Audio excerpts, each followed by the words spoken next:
Okay, hello and welcome. I'm Niels Vian. I'm here with Thijs Weten to talk about his Gentry deck.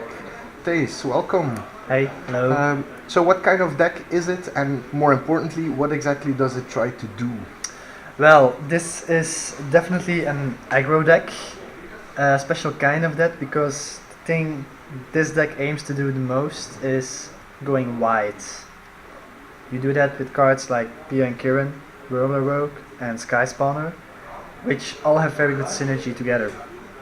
So, the thing that makes this deck work really good is most notably the Eldrazi cards. But the thing is, if you combine all the colorless strategies alongside those cards from Magic Origins, the top tiers they produce also colorless.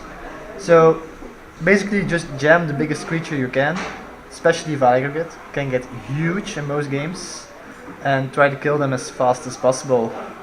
Okay, so let's start off with your main deck. Let's just walk through all the different cards and explain briefly why Okay. you're playing them. Yep. So the Hero Crawlers were not in the first build. The first version was not really as streamlined as this one because it also played Mist Intruder instead, the 1/2 flyer with ingest. Worked really bad. Didn't work out. Um, as a coincidence, I also tested Blue-Red Eldrazi in normal standard for the Grand Prix, and that list contained Hero Crawler. Was very happy playing it, and decided to also put it in the Gentry lists. Been very happy with it. Ramps you to turn 3 Roller Rogue. Can even carry a Ghostfire Blade. Also, really sweet interaction with Roller Rogue. You can actually top it alongside another artifact to make like this guy unblockable or this guy unblockable, which is one of the many cool interactions this deck provides. So that's a lot of talk about one Hero Crawler. Next one is Kozilek Sentinel, which is I deem this guy here as the necessary evil. It's not super good. I think if you look at the deck in a whole, this is the weakest card by far. But you need 2-drops, and this guy is really good on the defense as well. 4 toughness on the body, blocks 3 trees, can get pretty big fast. Also carries a Ghostfire Blade, very good. Play a Ruination Guide, attack for 3, turn 3, really works. Sky Spawner, just awesome card. Draft staple, modern staple, standard staple, Gentry staple, everything. Card next to it, Aggregate, the absolute best uncommon of the deck. Can get so huge, has trample to go alongside it. Just Gentry Starmagoyf. Right. Then we have Ruination Guides. Just the perfect synergistic card in this type of deck. It pumps everything of my deck except the 4 rogues and the 1 Pia and Kirin. So it's a natural inclusion. If you're building this deck, you have to start with this and then build around it, which is what I try to do here. So this is really your core, the aggregates and This the is- ruination Yeah, guys. definitely the core. I would even consider the Sky Spawner also as the core of the deck. Yeah. Thing is, if you're building this and you look at the whole card pool, there are actually quite a lot of 3-drops. You have Herald of Kozilek, you have Nettle Drone. I think you have another one which is quite important, but can't think of it right now. But these one are clearly the best ones of the bunch. You can't overcommit in your 3-drops to maintain your perf. Then, going past that, we have the Roller Rogue and also the Pia and Kirin, which is like 5 times the card that does mostly the same thing. Roller Rogue being a bit more explosive into making creatures unblockable, while Pia and Kirin gives you a bit more reach, a bit more staying power. They just provide the flyers, they can go to everything.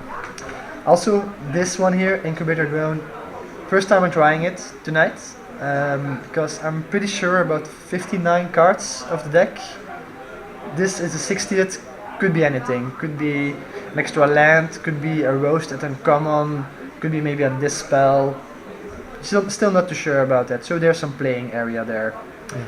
And then here going to the rares, pretty happy about 3 of those.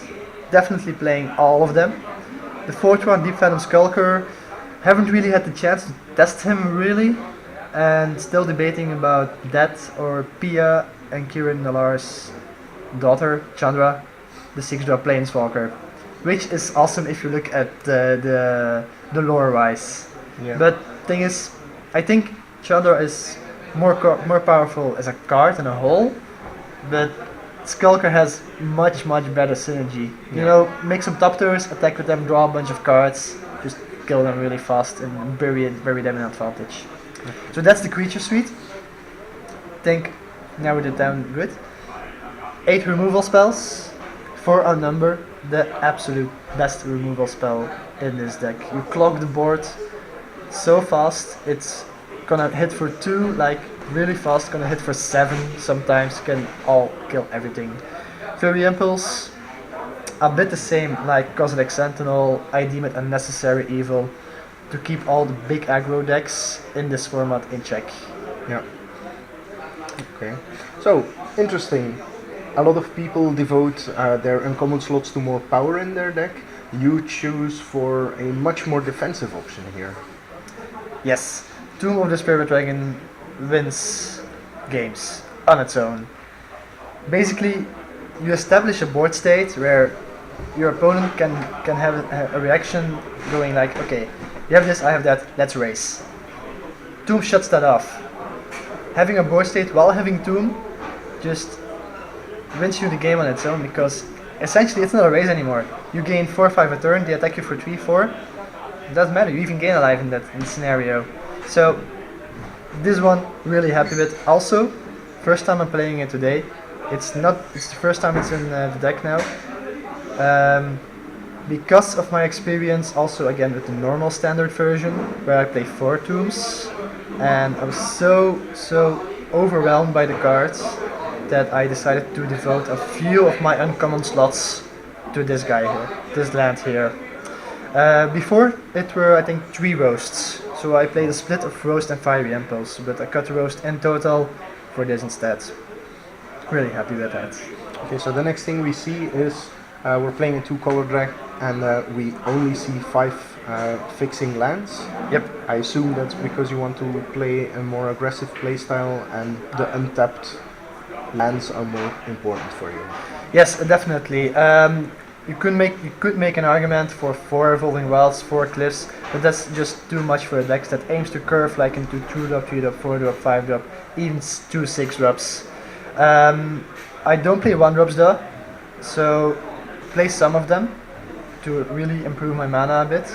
But I've noticed that the double blue here on Roller Oak is a bit tricky, so I didn't want to go for an even split between blue and red. I wanted to go for 1 extra source, which is provided here by Evolving Worlds, which can fetch either an island or a mountain. So, yeah.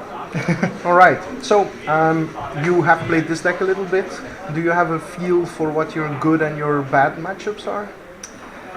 The good matchups, I think I can win against. It's weird to say, but I haven't encountered a bad matchup yet. The most games I've played already in this format, I think I've won all of them. I think I haven't lost once, and so I don't really know what is really bad. Maybe I can imagine some sort of ramp strategy, which goes to Dragonlord Atarka or Worldbreaker. Not Ugin. Ugin does nothing against this deck, just they minus everything lives except this guy and this guy. So maybe that's a little bit worse, but not very much else. Okay, that sounds like difficult to make your sideboard then, because usually you use your sideboard to shore up your bad matchups. So Yes. what did you choose to put in your sideboard and why? Well, the first thing that came into mind while building the sideboard is, okay, Control is a deck in Gentry. If I'm playing against Control, I'm essentially playing 8 dead cards that do absolutely nothing. Maybe kill like an Ojitai which they tap, or bounce their Pearlic Ancient, but that's about it. So I needed at least 8 cards in my sideboard, which are very good against Control decks. So enter like for this guy's here. Treasure Cruise maybe not, the Treasure Cruise also. But these 8, most notably, are going in the control matchups. Treasure Cruise also, it's not a counterspell as all the other ones are, but it provides you the necessary card draw provided. So you turn into more an aggro control deck than a pure aggro deck at that point. Definitely, yes. The other cards here, 3 Lightning Calls, are mostly against the Bond Flyers deck, which I've heard a lot about, but haven't played against yet. It's been very, very good. Has been spoken out to me, so I needed to put some things against flying in my sideboard. The card next to it, Boiling Earth, is against token or little guy strategy, and also quite good in the mirror match. Yeah, I can imagine. I imagine also that Hissing Miasma and other sweeper cards are very good against you. Yes, And definitely. that's also why the counter spells are there for. Yep.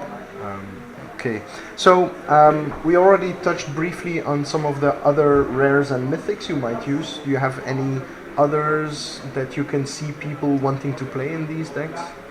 In this type of deck, I have to think. Yeah, an argument can be made for playing Ugin. It's an 8-drop, it's a lot, but you have the Hedron Crawlers, you have 25 land, could up it to 26, and you have Tomb of the Spirit Dragon to really keep you alive and propel you into the late game. Could be a possibility, but I haven't tried it out yet. Also, not really planning to try it out because this is essentially still an aggro deck. Okay, that's a great alternative for people who want to play it a little bit more slowly. Thank you very much, Thijs, for your in-depth analysis of your deck, and good luck with it today. Thanks for the interest.